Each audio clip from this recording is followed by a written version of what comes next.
Oi pessoal, sejam bem-vindos a mais um episódio do JP Conecta, o podcast do Comitê de Jovens Pesquisadores da Sociedade Brasileira de Química. Acho que vocês já me conhecem do episódio anterior. Eu sou Eduarda Moreira, doutora em Ciências e especialista em jornalismo científico e integrante da equipe de boletins e podcasts da JP. E eu sou a Carolina Ligiero, doutora em Química e trabalho com síntese de materiais orgânicos e inorgânicos nanoestruturados. Atualmente sou pesquisadora no Centro Brasileiro de Pesquisas Físicas, o CBPF, aqui no Rio de Janeiro. Eu também integro a equipe de boletins e podcasts do comitê, junto com a Duda e o Caio, que esteve aqui no episódio passado. Esse é o segundo episódio dessa nova fase do JP Conecta. Esperamos que vocês estejam gostando. No primeiro episódio, a gente contou com a participação da doutora Selma Bazan, falando sobre os direitos de jovens pesquisadores em nível de pós-graduação. Um tema super importante para todos os JPs. Se você ainda não ouviu, assim que terminar esse episódio, corre lá no Spotify, no canal do SBcast ou no YouTube da JPSBQ e escuta. Eu garanto que você não vai se arrepender. Com a aproximação do evento mais importante do ano, a reunião anual da Sociedade Brasileira de Química, RASBQ, que vai acontecer entre os dias 8 e 11 de junho em Campinas, nós decidimos nos aprofundar um pouco no tema central da reunião anual. Emergências climáticas, a química age e reage. O branqueamento de corais é uma das consequências devastadoras das mudanças climáticas e do calor intenso que estamos presenciando. Esse fenômeno acontece quando os corais sofrem algum tipo de estresse, como o aumento das temperaturas dos oceanos, e expulsam as zooxantelas, microalgas que vivem na superfície desse organismo e fornecem boa parte dos nutrientes necessários para a sua sobrevivência. Atualmente, o branqueamento atinge a costa de países do mundo inteiro, inclusive do Brasil, e pode causar uma perda significativa de biodiversidade, já que os corais abrigam mais de 30% das espécies marinhas. Para falar um pouco mais sobre as principais causas e consequências, a importância de se compreender esse fenômeno a fundo e qual o papel da química nisso tudo, hoje a nossa convidada é a pesquisadora Annelise Bauermeister, mãe, doutora em Química e professora no Instituto de Química da Universidade de São Paulo. A Annelise tem experiência na área de química orgânica, com ênfase em química de produtos naturais, atuando principalmente na ecologia química. Atualmente, a sua linha de pesquisa foca no uso de metabolômica para investigar o branqueamento de corais em busca de estratégias de remediação e prevenção. Anne, seja bem-vinda e muito obrigada pela sua presença. Bom dia, Duda. Bom dia, Carol. É um prazer estar aqui com vocês hoje e poder falar um pouquinho da minha pesquisa. Anne, para começar, conta qual foi a motivação para você iniciar essa linha de pesquisa, como que surgiu a ideia de usar a metabolômica, que é uma área que você já atua há bastante tempo, para entender melhor essa questão dos branqueamentos de corais. Eu já trabalho com metabolômica há um tempo, desde o meu doutorado trabalho com espectrometria de massas, fui trabalhar mais com metabolômica no meu pós-doutorado e ainda no pós-doutorado eu comecei a trabalhar com organismos marinhos. Inicialmente eu estudava metabólitos produzidos por bactérias isoladas de organismos marinhos e aos poucos fui me interessando por entender qual o papel desses micro-organismos, das bactérias, nos organismos marinhos. Então, eu trabalhava com os tunicados, são as acídeas, junto com o grupo da professora Letícia Lotufo, e nós começamos a identificar metabólitos produzidos por micro-organismos nas amostras dos tunicados. E aí tem essa questão da ecologia, qual o papel desses metabólitos, por que eles estão sendo produzidos, por proteção, interação, comunicação química, e isso começou a me despertar bastante interesse. No meu pós-doutorado no exterior, no laboratório do Peter Dorsey, eu tive mais contato ainda com o estudo de microbioma e a investigação desses metabólitos ou desenvolvimento de ferramentas e outras abordagens para estudar esses metabólitos, nesses ambientes complexos que são esses organismos, porque veja bem, você tem ali um sistema holobionte, onde você tem um organismo hospedeiro e toda uma comunidade microbiana envolvida, bactérias, fungos, vários organismos, e eles têm uma relação de simbiose. Tem uma interação entre eles, a presença deles é importante ali. Mas quando você vai estudar esses metabólitos, como que você faz para estudar? É um ambiente muito complexo, porque se você extrai os metabólitos dali para você investigar, é difícil de você separar quais metabólitos estão sendo produzidos pelo hospedeiro, quais os metabólitos estão sendo produzidos pela microbiota, né? Então isso foi me chamando muita atenção. E cada vez mais eu tinha mais vontade de investigar e tentar entender esse sistema, sabe? E aí, trabalhando ainda com organismos marinhos, né? Acabei seguindo mais nessa linha. Até no exterior eu ainda consegui contribuir com o desenvolvimento de ferramentas, né? Que é o MicrobeMast, por exemplo, para focar no estudo, para conseguir identificar ali naquela complexidade de metabólitos, quais são os metabólitos que estão sendo produzidos pelos micro-organismos associados, né, para conseguir separar um pouco isso. Então, assim, é o que eu gosto de fazer, isso me inspira muito, né? E aí, voltando para o Brasil, eu comecei a olhar para concursos, né, e pensar em um projeto para montar a minha linha de pesquisa. Então, eu queria separar um pouquinho, não queria continuar trabalhando com os tunicados, porque esse era um organismo foco do grupo da professora Letícia, e eu vi, né, os corais, chamou muita atenção, eu já tinha visto ali em alguns congressos, já tinha me chamado a atenção os corais, e eu vi que ainda a química dos corais, né, o estudo da química dos corais vem crescendo, mas ainda tem muito a ser estudado, sabe? E principalmente essa parte do microbioma dos corais. E aí eu vi ali um nicho, né, com pouco estudo, e eu falei, bom, eu tenho ferramentas, eu tenho conhecimento, é aqui que eu quero tentar contribuir com o meu conhecimento, sabe? Então foi mais ou menos nesse sentido, assim, que começou a ideia de estudar a química dos corais. A gente já falou um pouco sobre como acontece o branqueamento e a relação entre os corais e as zooxantelas.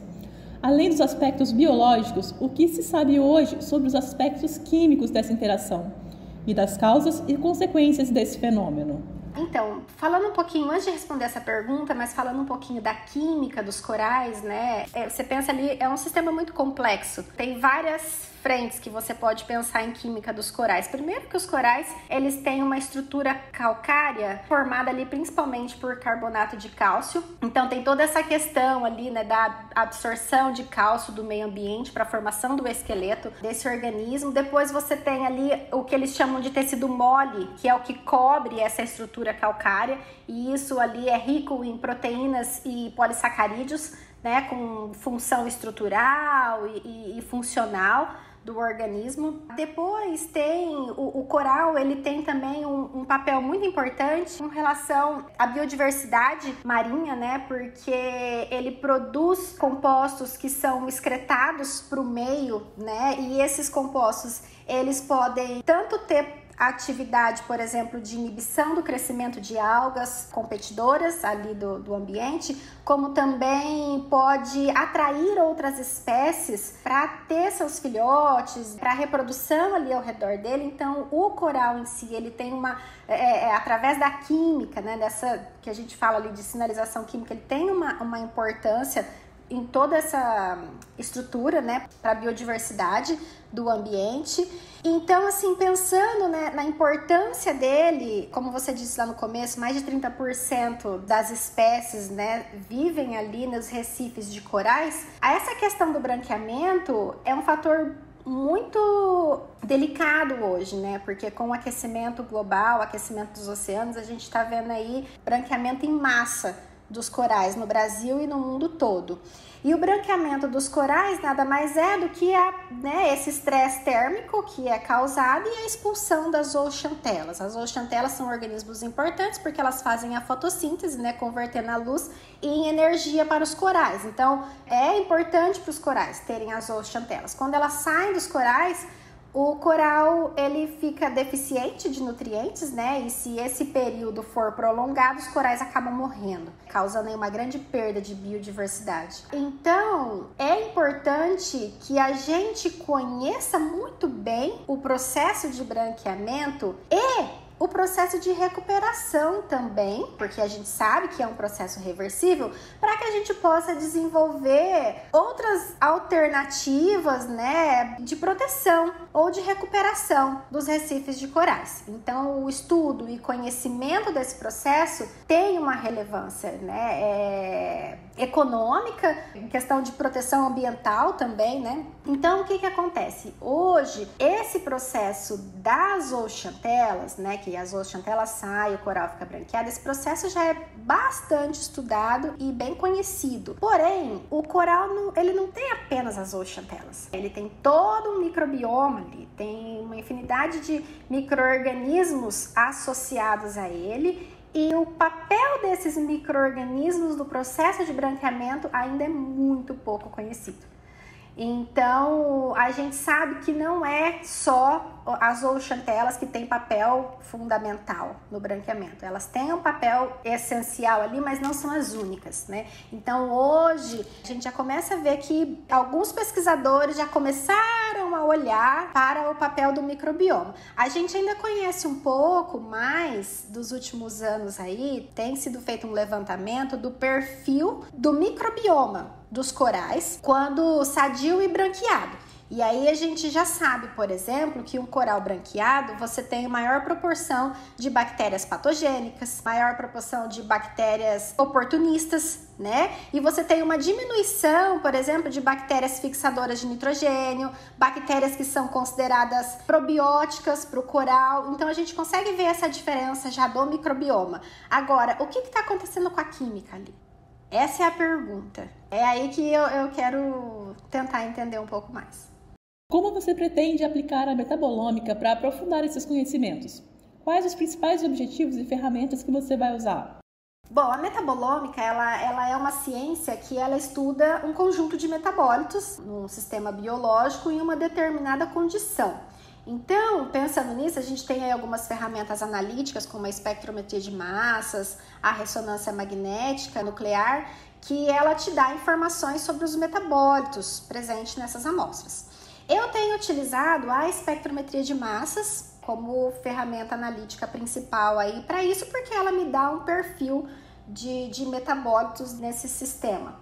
Então, com essa ferramenta analítica, eu consigo, por exemplo, comparar corais sadio e o coral branqueado para tentar identificar padrões de metabólitos, né? Ou até mesmo identificar metabólitos específicos que estão sendo alterados por essas condições. A metabolômica, se eu quero estudar os metabólitos, né, a composição química dos corais, o que está acontecendo com a química dos corais, eu acho que é a ferramenta ideal ali para ser analisada. É claro que eu não vou usar a metabolômica sozinha. Tem outras técnicas, né, que eu vou usar junto com metabolômica genômica, transcriptômica, enfim.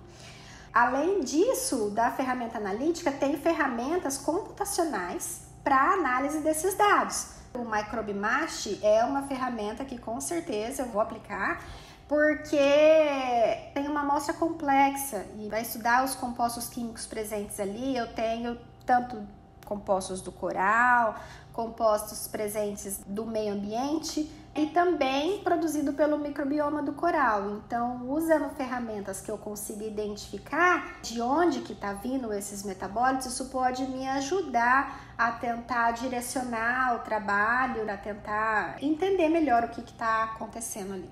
Sobre essa questão das ferramentas, eu acho que é legal a gente se aprofundar um pouco mais nesse tema, porque além de química, você também se aventura como bioinformata, se é que podemos dizer assim. Então, conta um pouco da sua experiência com o desenvolvimento dessas ferramentas, de como você acabou entrando nesse mundo de desenvolver ferramentas computacionais, de colaborar com esse desenvolvimento e das ferramentas que você participou durante essa sua estadia no exterior.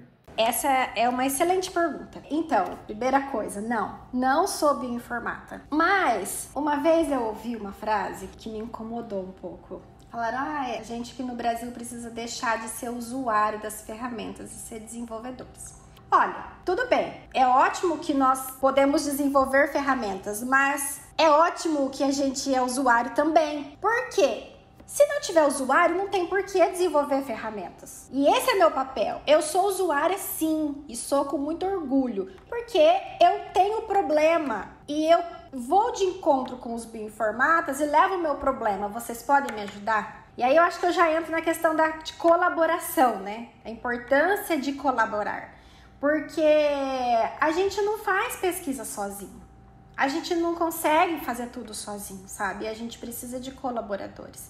Então, quando eu fui fazer o meu pós-doutoramento no exterior, eu não fui com o objetivo de desenvolver ferramentas, mas eu queria entender como era esse processo e eu tinha várias coisas que eu queria fazer nos meus dados, porque pensa bem, os dados de metabolômica tem muita informação, é muita coisa que tem ali, sabe? E quando você pensa na porcentagem de identificação desses metabólitos, na época que eu fui para lá, era na faixa aí de 4, 5% de todos aqueles dados de massas era possível de ser identificado. De algumas amostras específicas chegava a 10%. Hoje a gente tem aí 30, 40% já, né, com o desenvolvimento de ferramentas.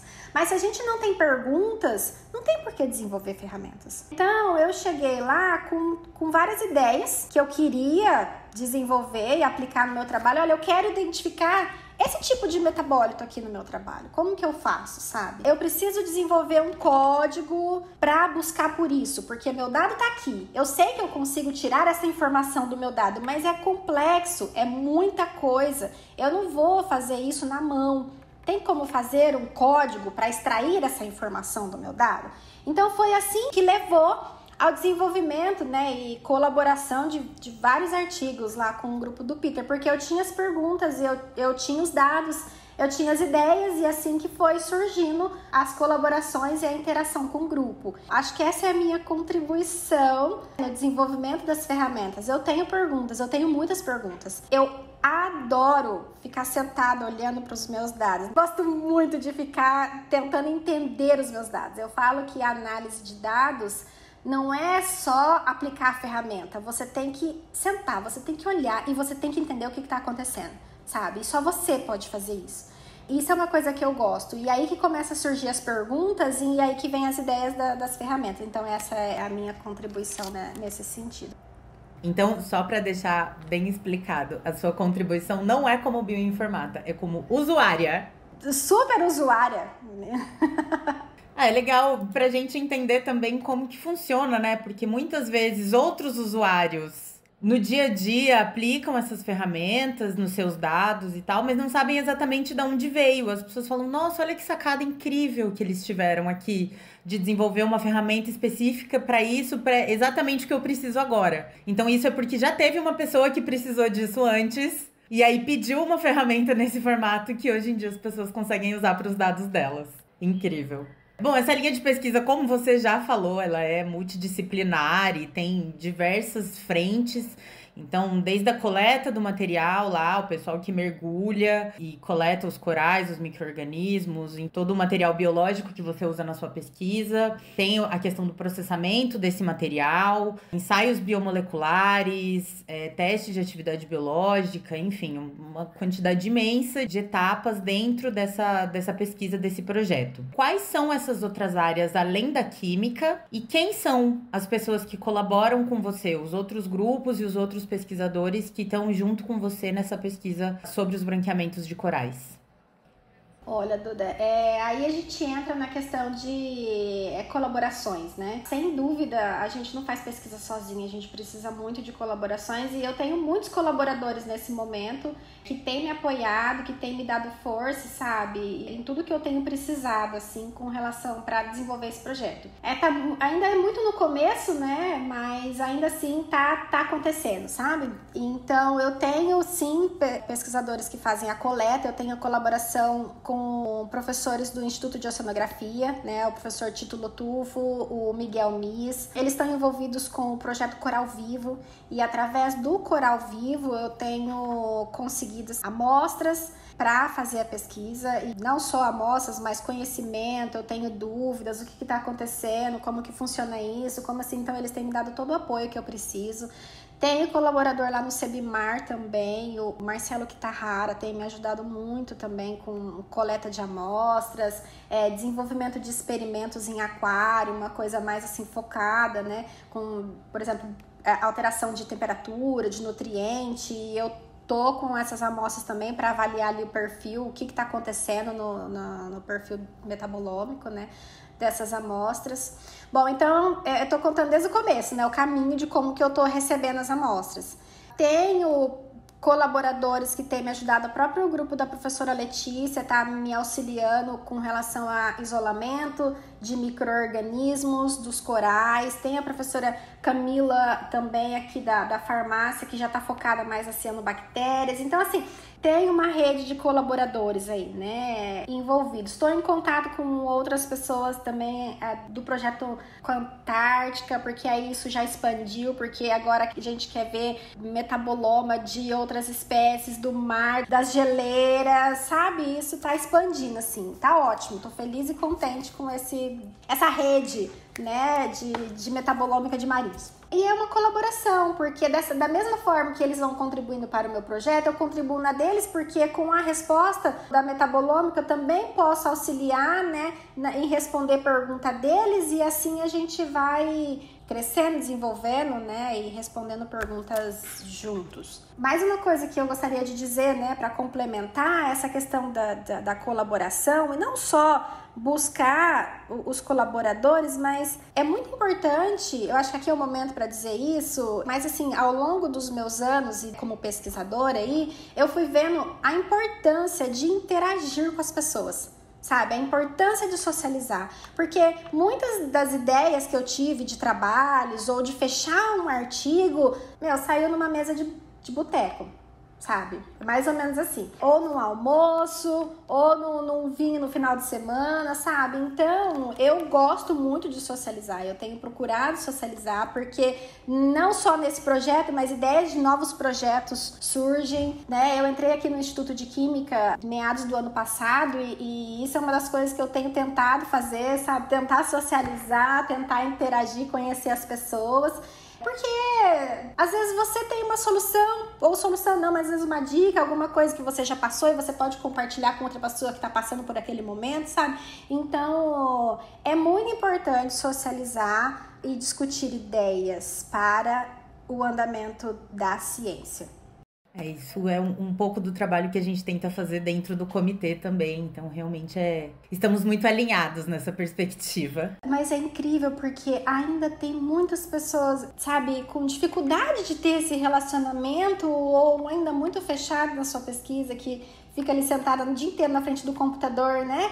Mas assim, para mim o mais valioso, claro que a gente tem que olhar para os dados, tem que analisar, você tem que estudar, você tem que fazer sua pesquisa. Mas primeiro que você precisa de um momento de distração para a mente, porque a hora que você volta para frente do computador, você volta com mais foco. E isso é uma das coisas que a maternidade trouxe para mim, porque me tirou desse ambiente, né? Então mostrou como que é importante a gente ter um momento que você de distração ali, né, que te complementa de outras formas, e aí você volta renovada e cheia de ideias novamente para seguir. Enfim, eu acho que essa questão de socializar e conversar, discutir ideias só tem a agregar, só tem a melhorar o nosso desenvolvimento como cientistas. Concordo completamente. E agora, Anne, olhando de forma mais ampla, assim, e pensando no tema central da reunião anual desse ano, que fala sobre a relação da química com as emergências climáticas, como você vê o papel da ciência, e mais especificamente da química também, na mitigação e, quando possível, na reversão desses danos? Qual que é a importância da ciência para essa questão das mudanças climáticas que a gente está sentindo na pele, literalmente, cada vez mais? É assim, a química faz parte de tudo, né? Nós estamos totalmente envolvidos na questão das mudanças climáticas, porque por que está acontecendo isso? Por mais que tenha questões ali naturais que podem levar ao aquecimento global, muito é por conta dos gases que nós emitimos, das nossas ações que acabam levando a isso. Então, a química precisa reagir, né? E tentar encontrar alternativas, ou não sei se soluções, eu diria alternativas para tentar diminuir essa questão, né? E pensando ali mais especificamente nos corais, né? Mais uma vez que você entende melhor todo o processo, é quando você consegue tentar propor alternativas, tratamentos ou medidas protetivas para tentar enfrentar esses problemas, sabe? Então, eu acho que o papel da ciência e da química é fundamental para a gente tentar proteger a nossa biodiversidade e tentar dar alguma contribuição, né, nesse sentido para tentar diminuir ou dar uma freada nesse sistema. Para encerrar, compartilhe um pouco da sua experiência na participação de eventos científicos e congressos, como na reunião anual da SBQ. Qual a importância, na sua opinião, dos jovens pesquisadores participarem desses eventos, estarem presentes e se engajarem? Olha, como eu já estava falando, anteriormente, eu sou super a favor da interação, da socialização. Eu acho que isso é extremamente importante, a discussão de ideias. Então, esses eventos são importantes porque tira você da sua sala, do seu laboratório ali, põe para interagir com a comunidade, com pessoas que não estão normalmente presentes na sua rotina, o que é mais importante ainda porque vem com cultura diferente, ideias diferentes. Uma das coisas que me chamou muito a atenção quando eu fui para os Estados Unidos eu sempre gostei de conhecer pessoas com diferentes culturas, sabe? Diversidade, né? E nos Estados Unidos isso me proporcionou foi mais amplo, né? Porque tinha ali pessoas de diferentes lugares do mundo. E isso para mim era tão incrível. Conversar não só de ciência, mas para entender mesmo, sabe? Cultura das pessoas. Então, isso faz você desenvolver como ser humano, faz você pensar de forma diferente, sabe? Então, a participação em eventos eu acho que é fundamental para o desenvolvimento científico e pessoal. E é onde surgem ideias, né? Então, principalmente quando você pensa em jovens pesquisadores que às vezes não está ainda bem estabelecido, não sabe exatamente o que vai fazer ou que caminho seguir, né? E você está exposto ali a diferentes situações, diferentes linhas de pesquisa, isso pode abrir a mente e de repente uma coisa que não está no seu dia a dia, mas você vê alguém de outro lugar fazendo e fala, poxa, que legal aquilo, sabe? Com a ferramenta que eu uso, eu poderia aplicar lá, mas aquela pessoa que está fazendo aquele projeto, ela não tem acesso a essa ferramenta ou essa abordagem que eu uso, e aí começa a ter interações, surgirem novas ideias. Então eu acho que é extremamente importante a participação, e sei lá, pelo menos uma vez no ano ou uma vez a cada 6 meses a gente tem que tentar fazer um esforcinho para sair para eventos.